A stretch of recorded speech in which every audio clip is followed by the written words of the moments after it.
Hello दोस्तों, मुझे 2 minute दीजिए। लाइन टू ग्राउंड फॉल्ट मैं पूरा आपको क्लियर कर दूंगा, बहुत ध्यान से शॉर्ट को देखना। तो सबसे पहली बात करते हैं लाइन टू ग्राउंड फॉल्ट की प्रॉपर्टीज क्या होती हैं। तो पहली प्रॉपर्टी होती है ये मोस्ट कॉमन फॉल्ट है, मतलब इसके आने की जो चांसेस हैं वो 70 से 80% होते हैं। सबसे ज्यादा यही फॉल्ट देखने को मिलता है। दूसरा, अनसिमेट्रिकल फॉल्ट है, जब फॉल्ट आता है तो तीनों फेजेस की करंट अनइक्वल हो जाती है। तीसरा, पॉजिटिव, नेगेटिव और जीरो सीक्वेंस करंट एग्जिस्ट करेगी और तीनों करंट्स बराबर होंगी। अगर ए फेज में फॉल्ट आ रहा है तो तीनों करंट्स की वैल्यू कितनी हो जाएगी, IA/3। अगर बी फेज में फॉल्ट आता तो IB/3 हो जाती है, लेकिन तीनों जो सीक्वेंस करंट्स हैं वो बराबर रहेंगी। चौथी property, zero sequence current flow होगी क्योंकि ग्राउंड प्रेजेंट है। ग्राउंड होगा तो जीरो सीक्वेंस करंट होगी, नहीं तो नहीं होगी। पांचवा, जो फॉल्टेड फेज है उसका वोल्टेज जीरो हो जाता है। यहाँ पे हमने ए फेज में फॉल्ट एज्यूम किया है तो VA जीरो हो जाएगा, क्योंकि ये एक शॉर्ट सर्किट फॉल्ट है। शॉर्ट सर्किट में वोल्टेज जीरो, करंट मैक्सिमम हो जाता है।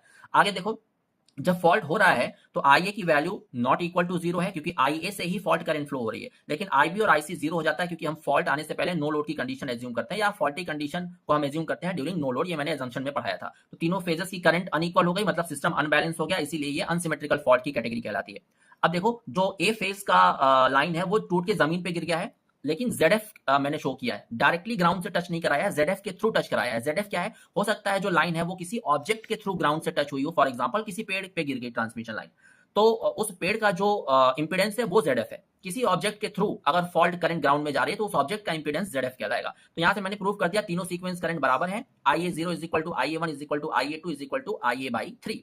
आगे देखो, अब यहाँ पे फॉल्ट करंट की वैल्यू क्या होती है, 3IA0। 3IA0 मतलब 3 times of zero sequence current. अब मैंने आपको क्या बताया कि सारी सीक्वेंस करंट्स बराबर हैं। IA0 यानी positive sequence current, negative sequence current और जीरो सीक्वेंस करंट तीनों बराबर है, मतलब तीनों का इक्विवेलेंट सर्किट सीरीज में होगा। तो देखो, ये सीरीज में मैंने शो कर दिया आपको।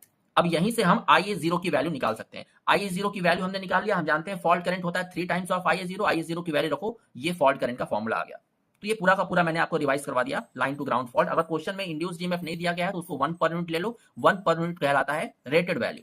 ठीक, तो अब एक चीज और याद रखो, मंडे से मैं नया सब्जेक्ट स्टार्ट कर रहा हूं अपने ऐप पे, तो फटाफट एनरोल कर लो। आप मुझे कमेंट करके बताना नेटवर्क पढ़ना चाहते हो या इलेक्ट्रिकल मशीन्स पढ़ना चाहते हो। So thank you very much.